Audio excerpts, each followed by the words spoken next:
तो कक्षीय वेग आपने पढ़ा था कि पृथ्वी के चारों ओर कोई भी उपग्रह परिक्रमा करता है, ठीक है, उसका जो वेग होता है उसी को हम कक्षीय वेग कहते हैं, ठीक है।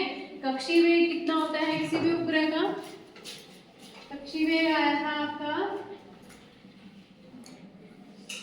7.92 किलोमीटर पर सेकेंड। अब हम पढ़ेंगे पलायन वेग और पलायन ऊर्जा, ठीक है। तो पलायन का मतलब होता है छोड़ देना, भाग जाना, पलायन कर देना, ये सुना है ना सबने? यानी कि चले जाना, छोड़ देना। इसका मतलब ये है कि कक्षीय वेग में तो वो पृथ्वी की कक्षा में चक्कर लगाते रहेगा कोई भी पिंड, लेकिन पलायन वेग क्या होता है कि हम किसी भी वस्तु को हम ऊपर को फेंकते हैं, पृथ्वी के गुरुत्वाकर्षण क्षेत्र से हम ऊपर को फेंकते हैं तो वो वापस नीचे आती है, पृथ्वी पे आती है। थोड़ा और वेग से फेंकेंगे तो वो नीचे आएगी दोबारा से, थोड़ा और वेग से फेंकेंगे फिर वो नीचे आएगी, थोड़ा और वेग 7.29 किलोमीटर पर सेकेंड से फेंकेंगे तो वो पृथ्वी के चारों ओर परिक्रमा करने लग जाएगी, ठीक है। लेकिन इससे थोड़ा और वेग से फेंकेंगे तो क्या होगा, वो पृथ्वी के गुरुत्वाकर्षण क्षेत्र से बाहर चले जाएगा। तो जिस वेग से वो फेंका जा रहा है और वो पृथ्वी के गुरुत्वाकर्षण क्षेत्र से बाहर चले गया है, उसी वेग को हम क्या कहते हैं? पलायन वेग। और जितनी उसमें ऊर्जा खर्च हुई उसको हम क्या कहेंगे? पलायन ऊर्जा, ठीक है। तो पलायन वेग क्या है? वह न्यूनतम वेग जिससे किसी पिंड को हम पृथ्वी के गुरुत्वाकर्षण पृथ्वी से इतने अधिक वेग से फेंकें या इतने वेग से फेंकें कि वो पृथ्वी के गुरुत्वाकर्षण क्षेत्र को पार करके बाहर निकल जाए और कभी वापस ना आए, तो ऐसे वेग को हम क्या कहेंगे?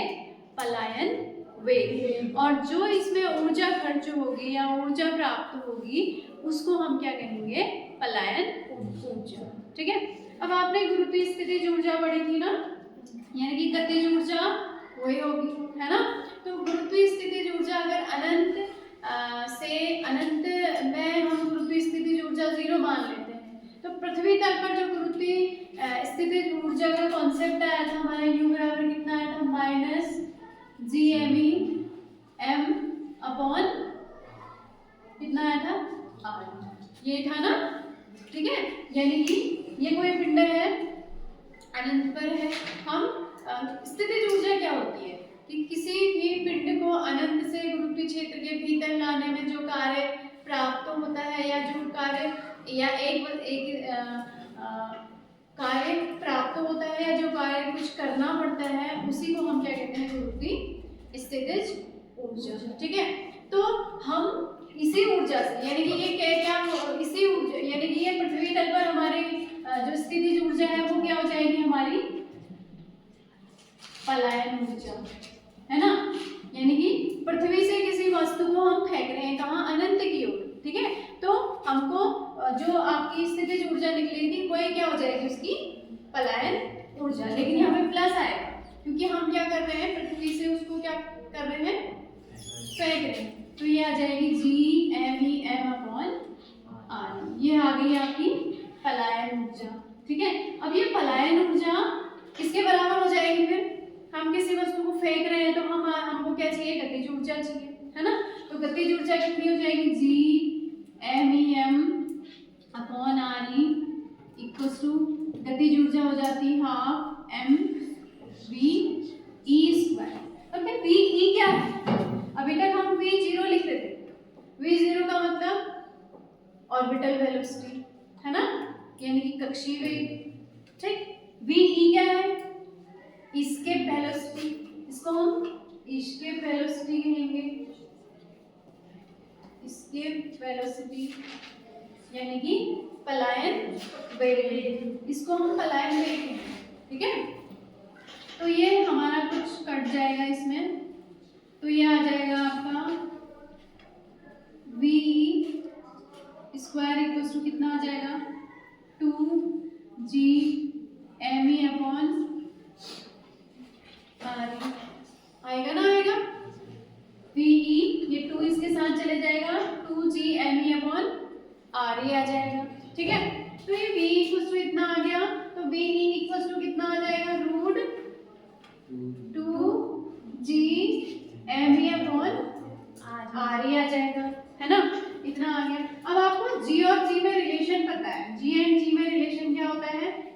GMA equals to GRE square.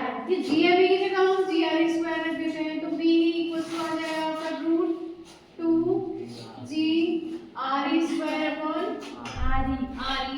ये RE से एक RE कट गया, implies that BE equals to आ जाएगा रूट 2 GRE। और अगर हम इसको कैलकुलेट करते हैं तो G का मान कितना होता है 9.8। पृथ्वी की जो त्रिज्या होती है वो 6.4 इंटू 10 टू दी पावर या 6400 किलोमीटर भी रख सकते हैं हम, ठीक है।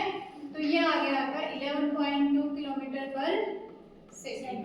इसको हम कैलकुलेट करेंगे तो आपका कितना आ रहा है 11.2 किलोमीटर पर सेकंड। इसका मतलब यही है कि किसी भी वस्तु को हम 11.2 किलोमीटर पर सेकंड का वेग दे दें तो वो पृथ्वी की गुरुत्वाकर्षण क्षेत्र को पार करके बाहर निकल जाएगा, और इसी वेग को हम क्या कहते हैं पलायन वेग, ठीक है। अब इसमें एक पलायन वेग और कक्षीय वेग में रिलेशन आता है। पलायन वेग होता है आपका v और कक्षीय वेग v0। तो रिलेशन, इन दोनों में रिलेशन हम निकालेंगे। तो रिलेशन निकालने के लिए क्या करेंगे, हमारा v0 इक्वल टू कितना होता है आपको पता है रूट GRE, और v इक्वल टू कितना होता है रूट 2GRE।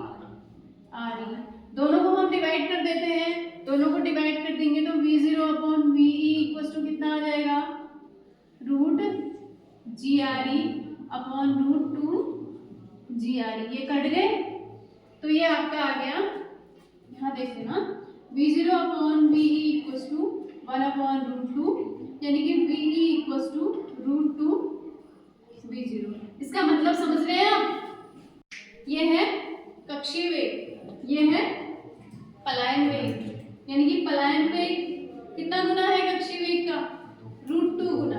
यानी कि अगर किसी पिंड को हम कक्षीय वेग इतना है उसको रूट 2 गुना और वेग दे देते हैं तो वो वस्तु क्या हो जाती है, क्या कर जाती है, पलायन कर जाएगी, यानी कि वो अपने गुरुत्वाकर्षण क्षेत्र से बाहर चली जाएगी।